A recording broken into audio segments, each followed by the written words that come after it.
Good afternoon, everyone. Hope you're okay and digesting lunch. Great start to the live stream where I'm running frantically on stage. Apologies for that. I can hear myself, so I'm guessing you can all hear me. Everyone can hear me? Yes, lovely. Yes, thumbs up from the man in the back. Marvelous. Could I have my presentation on the screen? Nobody wants to see me twice. There we go. 13-ish things that are definitely not the future of games. Now, on the program, I put XX things because I didn't know how many I was going to have. It's still ish because some of the guest speakers some of the guest speakers I've got via video have said more than one thing of their video.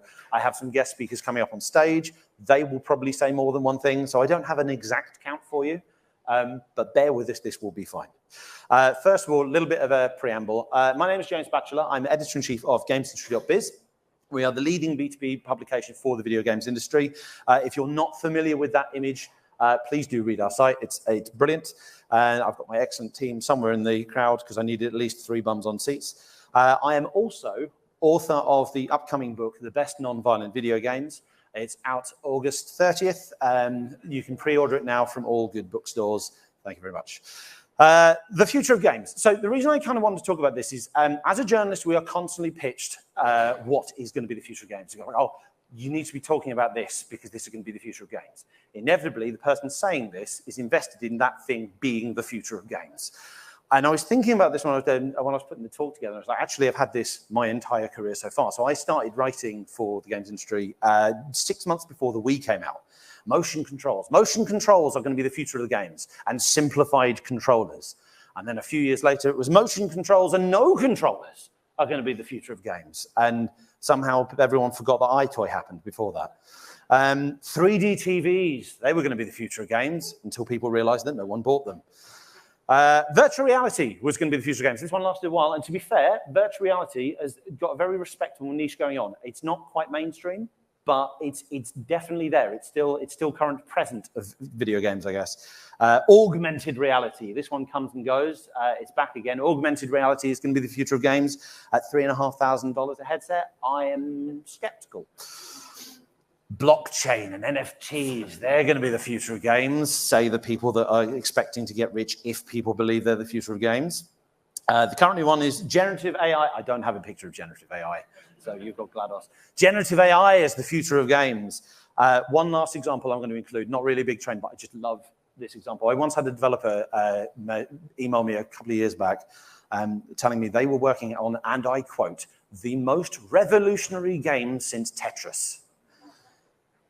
It was a match-3 game with RPG mechanics to appeal to the core. Nope, never heard of anything like that before. Definitely a new idea.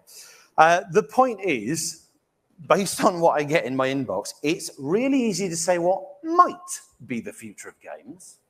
It's considerably more useful to say what is not the future of games. So rather than yet another session where you're listening to someone telling you that you need to be putting all of your money and time and effort into this, I have gathered development experts, experienced developers, publishers, people, because as Twitter will tell you, journalists don't know what they're talking about. So let's go to developers directly to talk about what is not the future of games. I'm going to be jumping back and forth, introducing them, but they're going to be actually giving you the insight, and you don't have to listen to me much beyond this. So please welcome my first guest speaker, Kate Edwards.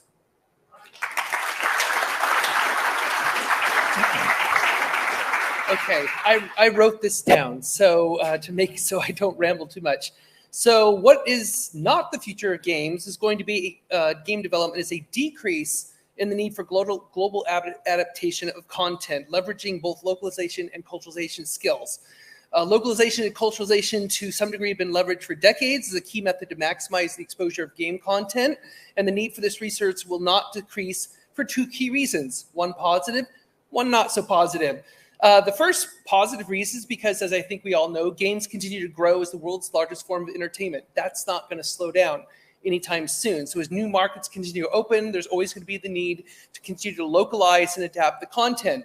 That's a good thing. The thing that's not so good is the world is becoming even more fragmented and divisive around which ideological realities are considered acceptable and allowed.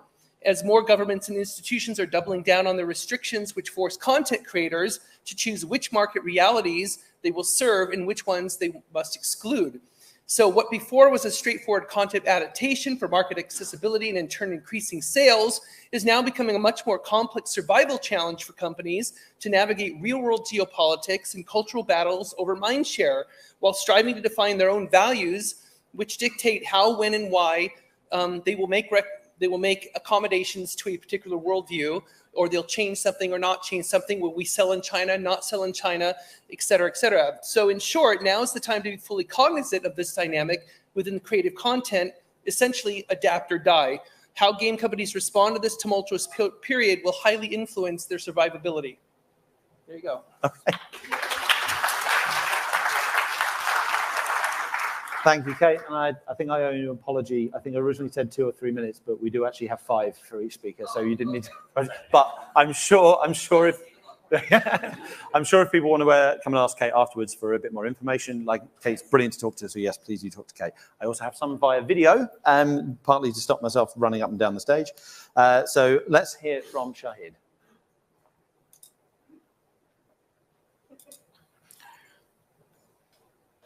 James has asked me to talk about what's not in the future of games. Who am I to tell you what not to do? I'm just going to encourage you to do it anyway. Still, I'm going to try to extrapolate a future that won't happen from a past that did. Now, when I was a kid, the grown-ups could fix their own cars. I don't mean just changing a tyre. I mean they could get inside the engine, sort out the carburetors. Pretty much anything with an engine could be done by a single person. Now you need a workshop with a computer, and nobody even knows what an engine looks like. The world of global economics tends towards increased specialization. It's almost impossible to be truly self-sufficient. Even the games we make today rely on code from a list that's almost too long to enumerate. So I don't think we're going to have too many people making their own game engines. I think we'll see more and more people making increasingly specialized engines for every discipline in video games development, including some that don't exist yet. We certainly won't see a reduction in specialization. That ship, in other words, people trying to do everything, has sailed. Your future in games as a developer should not be based on software trends like procedural or blockchain or AI. If any of those things are genuinely useful, then they will become commoditized and they'll be turned into packages that you can use. And they'll be made by entities much larger than many of you. They'll be able to devote all of their time to working on this new speciality. Trying to catch a wave is a thankless pursuit. So don't make your own engines, unless you're Sean Murray, in which case, knock yourself out. Software techniques are not the future of video games. Understanding the hardware and middleware trends that ride on the back of those hardware trends and then building appropriately scoped software that meets the market need will always be the future of video games. Analytics is not the future of video games, but finding the intersection between your passion, your talent, and what the analytics help you see about the market and what it wants is always going to be the future of video games.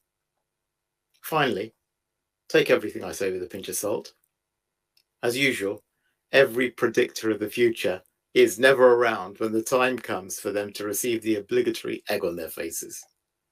All the best, because there isn't a future without you in it.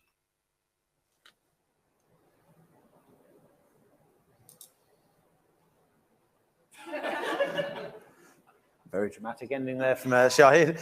Our next speaker is Alex Nichiborczyk from Tiny Build.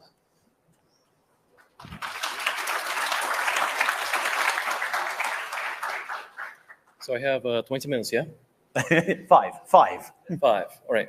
So first off, I want to see how many people I'm going to offend with this. So who here is working on a story-driven game? Quite a few. Who's working on a linear level-based game? Okay, so I'm going to offend half the audience here because I believe what is not the future of games is games that are fueled with linear content. And what I mean by that, and please, I have like 4 minutes to make the case here, is when you have content that you create manually, that you craft, that you work for the experience of the player, and you guide that experience, if that content is consumed only once, then you have a problem, because we have reached a stage in this industry where especially younger gamers, and you can verify all I'm saying on Google Trends. For example, if you search for the biggest games of last year, let's say God of War or Horizon Zero Dawn, etc. If you search for Google Trends, you're going to see spikes in those kind of games, right? And then if you compare worldwide trends with games like Fortnite, Minecraft, the stuff that people have been playing for years, you will realize that what is happening in the hive mind, especially amongst younger gamers, which is now the biggest generation of gamers ever, is that they will be playing their favorite game for a full-on year, and then they'll take a break to play your story-driven game once, and then they'll come back to the sequel, which will be like, what, in 3-4 years after that. And if you think about it from a time consumption perspective, the way that we think, at least at TinyBuild, and I'm heavily convinced that this is the case, if you focus on systems-driven games versus story-driven games, for the same amount of time that you spend on creating the content that you work on, you can create much more meaningful hours in the game. The way to think about it just in terms of numbers is, let's say, I have a 10-hour-long game that I beat within that 10-hour stretch. That's fine. You do it once. You can maybe sprinkle in a bunch of achievements. You can maybe have difficulty settings that will allow players to replay it. But what you can do with a systems-driven game is you can have 10 systems that you designed at the same time, and then you add system number 11 that interfaces with 4 other systems. You haven't added 10% of content. You've actually added 40% of content. And then it scales in that same way in terms of replayability. And this can be applied to both single player, to co-op, and to PvP games. So what I believe is the future is systems-driven design, emerging gameplay. And what I believe is not the future is linear content. Prove me wrong, I'm happy to talk about it.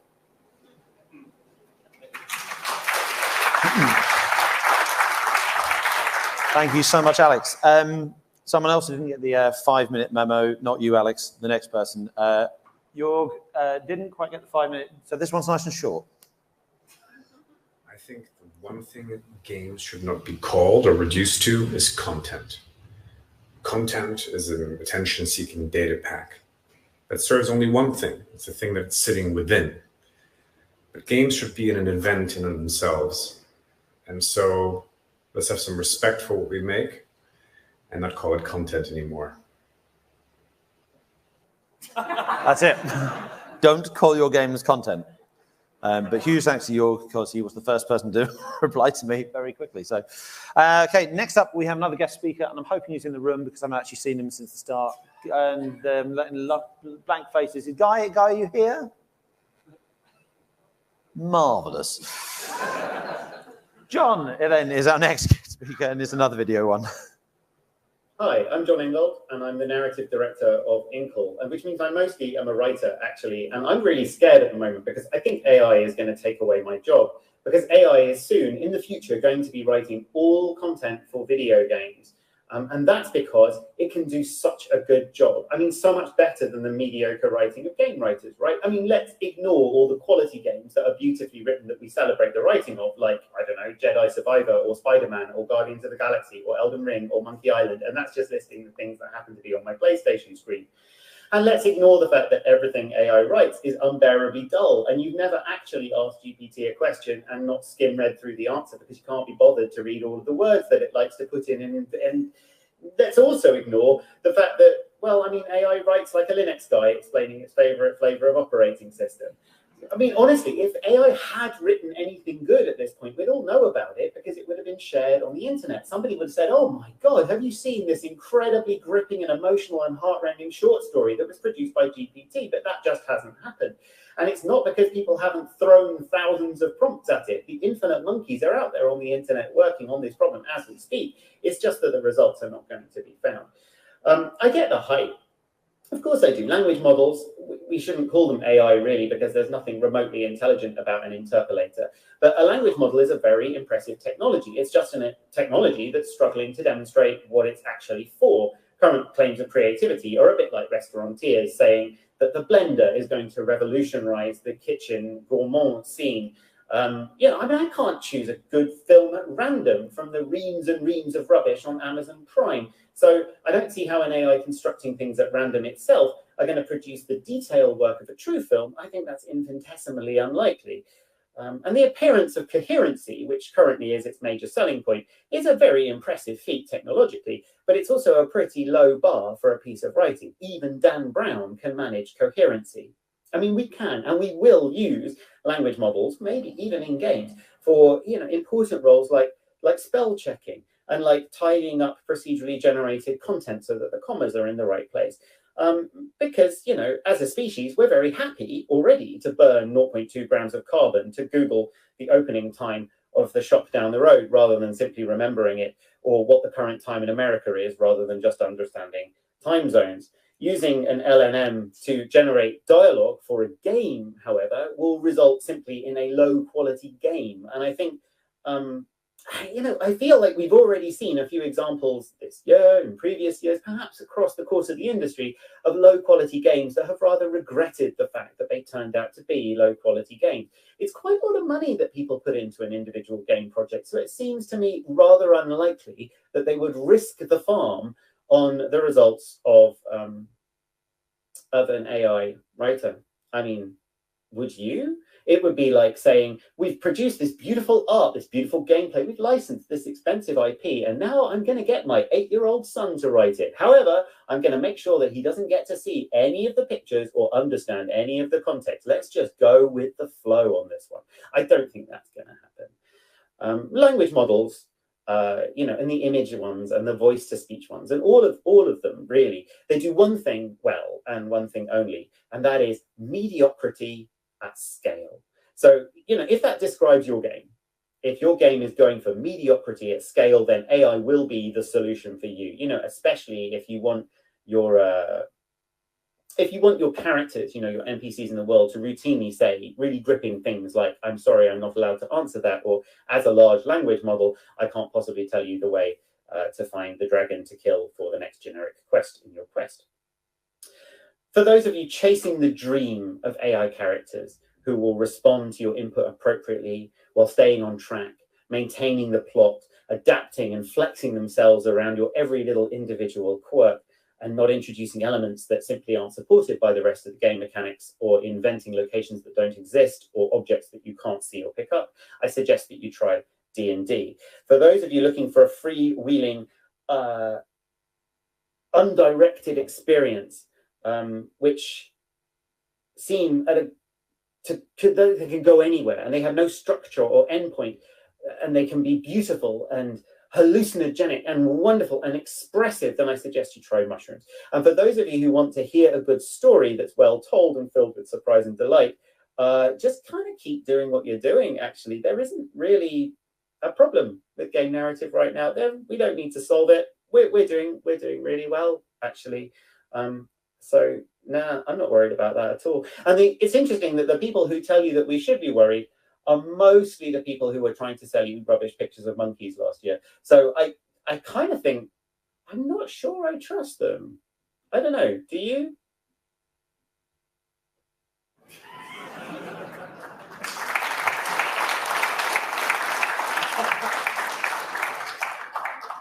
And then backing John up.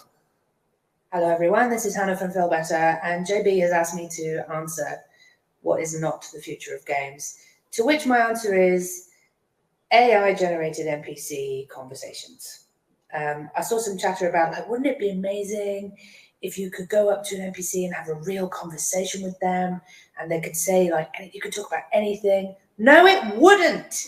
It wouldn't be amazing. You want to look for fun, like you look for a needle in a haystack? Nobody's really doing that.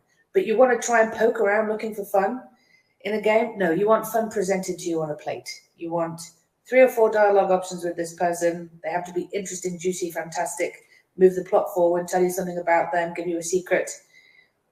As if getting AI to write reams of character dialogue related to anything you wanted to ask the NPC would be fun. As if! So that's my answer. Have fun! If you meet any, if you meet any writers this week, I dare you to ask them about AI. Mike, would you like to come join us? Where's he gone? He's over there. Hi, everyone. I wrote some things down. That's good of me. Right, what was the topic? It was things that are not the future of game development. The thing that is not the future of game development is going back to an office. Offices are dead. Now, we all work from home now. Do you remember a few years ago when that pandemic happened? And it was right horrible. And also, we all went back home and stayed at home. We were like, oh, man, it's well good at home.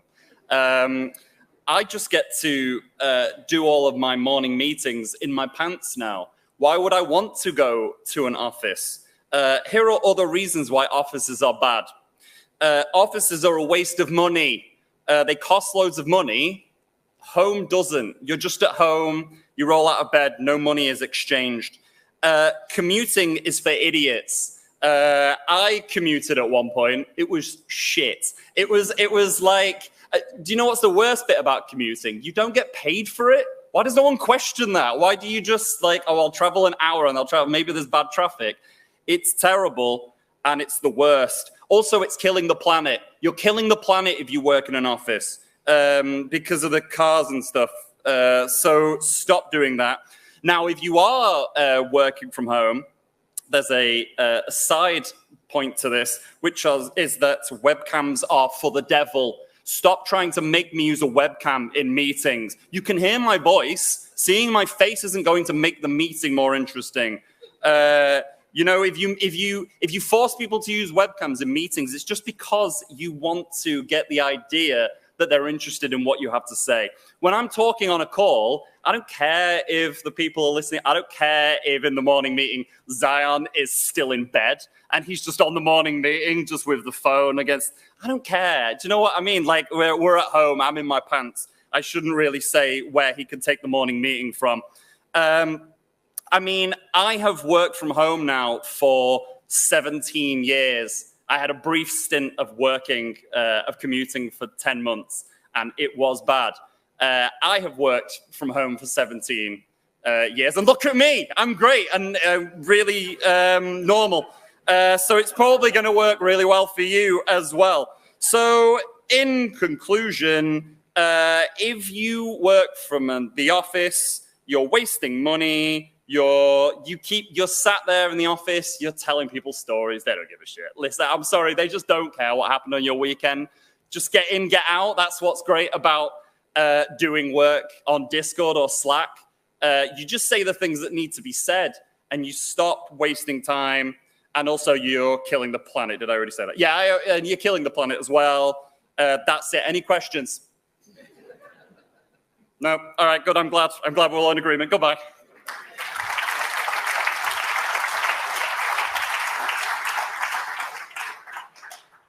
Thank you, Mike. Delicately put. And next up, we have Cassia Curran. Yes. I also wrote things down, and now I have to find it. Okay. Games as a service, games are not the future. So I started my career in China. At a really, really massive internet gaming company in China, really one of the big ones. And now China is actually where games as a service started and got really, well, it's where games as a service really exploded for the first time. And games as a service is very important to have fantastic retention. So most players, they don't monetize until approximately 6 months of playing the game. And you can't really make decent money from games as service games unless you have fantastic retention. You've got to have those players playing a game for hours every day, for days on end, months on end, years on end, with all the friends there, we're providing new content, live events, all these kind of things. And we found in the Chinese company that I was at, that it was, it was really successful. We made hundreds of millions of dollars, and in fact, billions of dollars. But eventually we ran into a problem. And this is why games as a service, games are not in the future. Because we were so successful at games as a service games and retaining players constantly, forever in our games, we couldn't get any new games that we developed to be popular, new games as a service games, because all the audience was already captured by our original old games. Didn't matter that the new games were bigger, that they were better, they were shinier, they had more content. It didn't matter. Everyone was still playing together with their community, stuck with the community, retaining on those existing games as service games.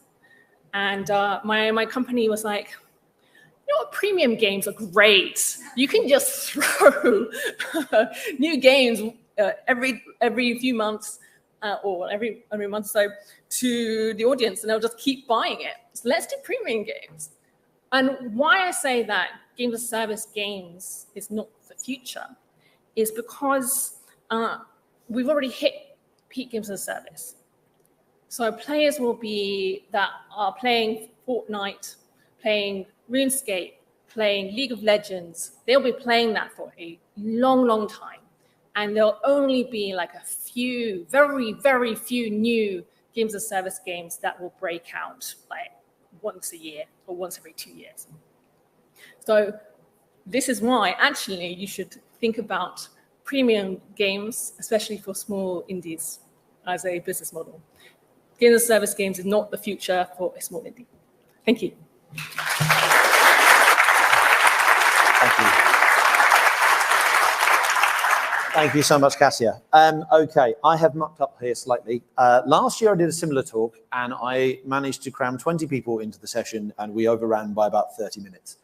This year, determined not to do so, I have not asked as many people. Guy has not turned up. I clearly didn't tell Kate that she has 5 minutes, not 2. So this is the recap bit at the end of the talk. So yeah, just to recap, like not localizing and not culturalizing your games is not the future of video games. Making your own game engine, software trends and following analytics, they're not the future of video games. Linear content is not the future of video games. Calling your games content is not the future of video games. AI writing, seriously, AI writing is not the future of video games. Games as a service is not the future of video games.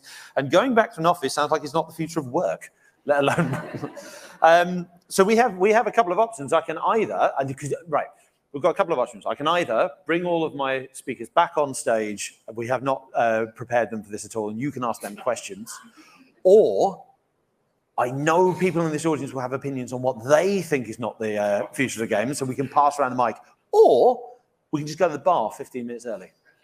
I leave it to you. Questions? Okay, right. Would my speakers mind joining me up here on the stage again, please?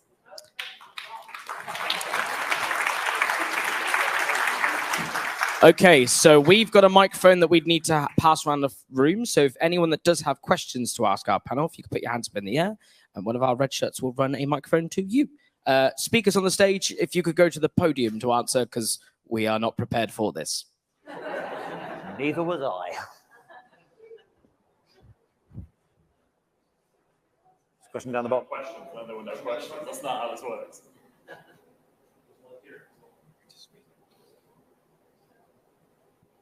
A quick question for Mike. I was wondering, what do you think about hybrid work? Hybrid work? Podium, Mike, podium. Oh, okay. Sorry. Hybrid work. It's fine. I've got no feelings. Listen, if there was, maybe the takeaway from mine wasn't clear. Home is great. Home is just really good. Leaving the house is bad. There's bad things out there. Oh,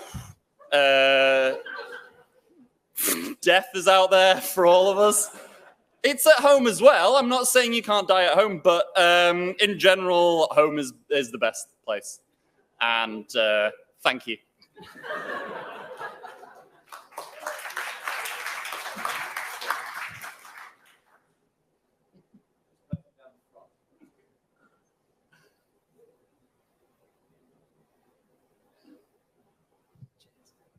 Hello. I was wondering if any of you disagreed with each other, because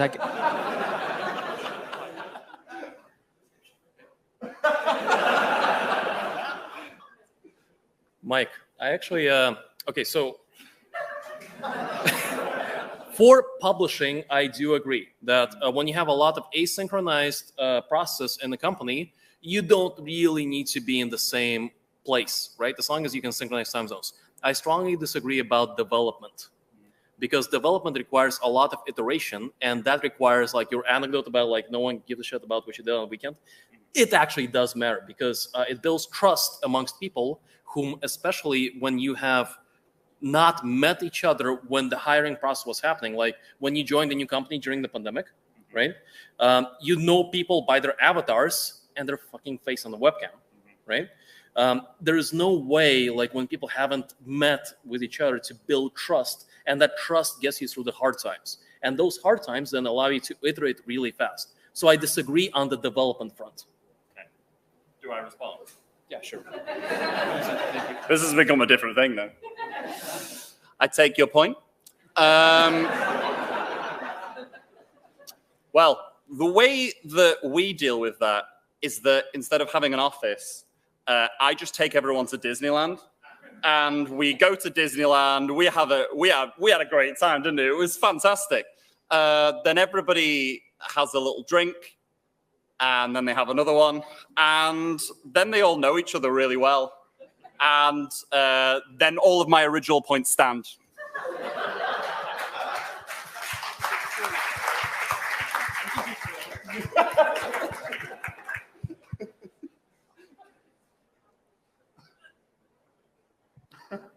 So this is kind of on the same theme. I'm sorry to ask you yet another question on this, Mike. So, yeah. So, you know, I work for a company with fully remote, and aside from the socialization aspect that you maybe lose by being fully remote, which you just covered, there are also certain kinds of meetings where you just really want to all be drawing on a whiteboard at the same time and like passing bits of paper back and forth and things like that. How do you deal with that? Okay. This has to be the last question for me. Yes, actually, I know the answer to that one too. There's this great thing called Miro. Have you ever used Miro? Yeah. It's not quite the same, though. It's not the same, but also you don't have to go to an office if you use Miro. And I still get to be in my pants. I cannot stress enough how important that is. In the summer, you don't you get to wear even less clothes. It's great. Yeah, we use Miro for that, and we have our artists all drawing, and they all draw little emojis and hot dogs at each other. They have little fake barbecues together. Some of them draw the sausages, one of them draws the grill, they draw the little sizzle lines coming off it. It makes for really great work, and we all have a lot of fun. That's the end of my answer.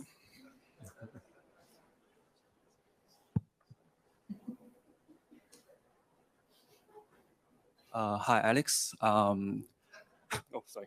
I'm from China, and I'm from a film background. I'm new to game and currently study at National Film and Television School, game develop course.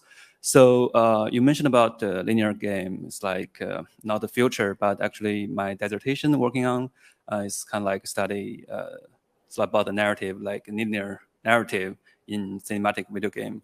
Do you have anything to say about like the Firewatch, which is my case study, and yeah, like do you have more things to talk about? Like, what if the game is linear in the future? Or right. So Firewatch is actually one of my favorite games, which counters my point. But in the example of Firewatch, I believe I forgot his name. He was one of the narrative leads on it. He did a fantastic presentation on Firewatch, and he said how they were maybe not disappointed, but they were surprised at how good the first 2 hours of Firewatch was compared to the other, like depending on how long you play it, right? And the reason for that was that they got to iterate on the first couple of hours of the game much more than on the latter half. And if you think about in that regard, right, like, let's say you work on a game, like, well, some people work for 7 years on a game, which is crazy. But let's say you work on 3 years on a game that takes 10 hours, right? In my example, you add hour number 11, right? That's 10%. You add number 12, that's diminishing returns. That's why a lot of developers, especially younger teams, when they start off, you see a lot of progress. It's exciting, it's phenomenal. And then you get to the half point, and then the team gets burned out. I've seen this time and time again. And to me, that is diminishing returns, first of all, right? And then second of all, the quality of the content that gets delivered at the end is really, really not as, I guess, inspired compared to the first part.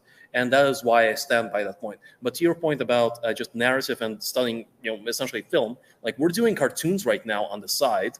And to me, it's amazing at how precise the timing there is. So we know, okay, it's going to take us 7 months to make 18 episodes, 10 minutes each. We haven't slipped a single time in the production of that because they know their shit.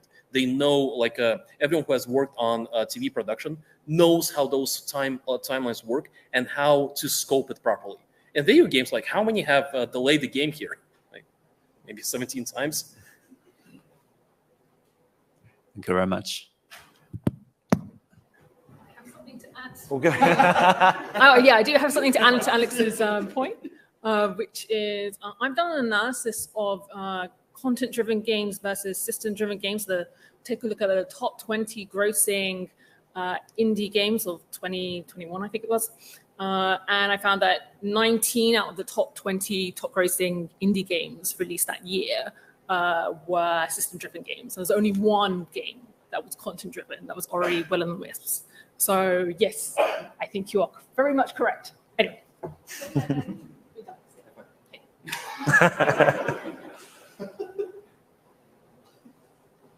Sorry, can I ask on the subject of the games as a service?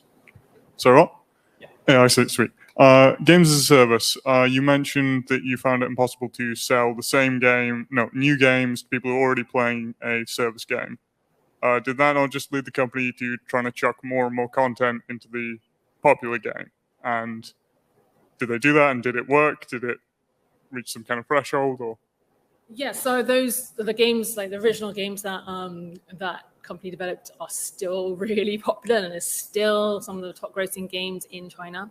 I think they've managed to get two new games and service games to be popular in the last 6 years, 5 years, sort of thing. But because they're continually making money, it's kind of okay. It's kind of like a cash cow for that company. And but it's very difficult for this company to expand. And a lot of games and service games-focused companies can find it really, really, really challenging to break through because it does cost quite a lot of money a lot of the time to create a new games and service game. I would probably say Among Us is a real outlier. And yeah, it's a real challenge. I would say in the West, it's kind of coming to that point where it's kind of peak games as a service. It's really hard to challenge the dominant EA, Riot, etc. to get a new games as a service game. So I mean, it is possible Among Us, but very, very, very, very, very rare. So yeah. Thank you. Actually, can I say something? Oh, thank you. I would just want to say, I hate that we've taught players that all games are games as a service now. It pisses me off so much. I hate that you can now put a game out and it's a finished game. It's done. They're paying money for it. And a month later, they're like, dead game. Where's the updates? Where's my updates? Can't believe I paid money for this. We've got a game that's been out for 6 years now. It's had over 30 major updates to it or something. Most of these people paid like $15 maximum for this game. And our forums are now, the devs have started working on something different. And the forums are now just filled with people like, oh, I can't believe they abandoned it, and giving it negative reviews because we abandoned the game that we gave them, that they bought for $15 and they've had over 6 years of I'll use the word content in the game. I mean, I can see how and why it's happened, but for people who are just making games that are meant to just be, you know, like you eat that game and yum yum yum and it's done and now let's move on. It's made it very hard to not want to throttle everybody who's on the internet.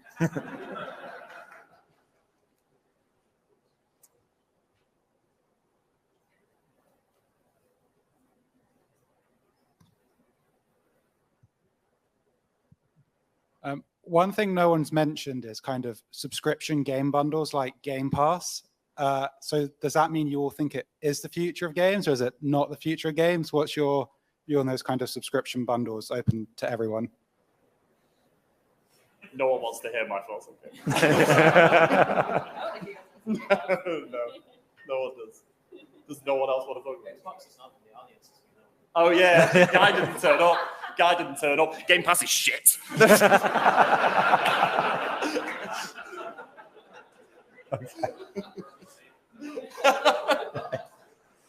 think we've probably got time for one more question. I know that one didn't quite get answered, but one on the left here.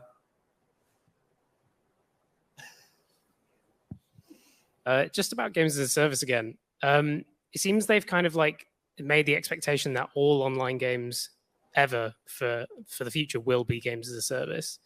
Do we think there's space for, like you said, premium games, but premium online games where they have an expectation that they will only live for a fixed period of time? I think it's a bit tricky with most online games because they require servers, and servers cost money on an ongoing basis. So how do you keep coming in revenues if your revenue profile is, you know, you launch a game, people pay money to download it, and then like people move on to the next game, and then the majority of your revenues comes from like the first month. Like, it's not sustainable for that kind of online game. There are some games, I think if you do like sort of peer-to-peer based server games where you don't require to pay an online server, you don't have those ongoing fixed costs or ongoing costs for running the game, then it is possible. But yeah, in most cases it won't work. Okay, could we please give a really big thank you to my speakers, because they definitely did more than they actually were asked to.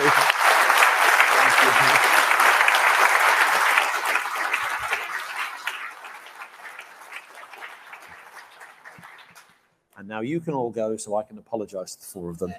So, thank you. Absolutely.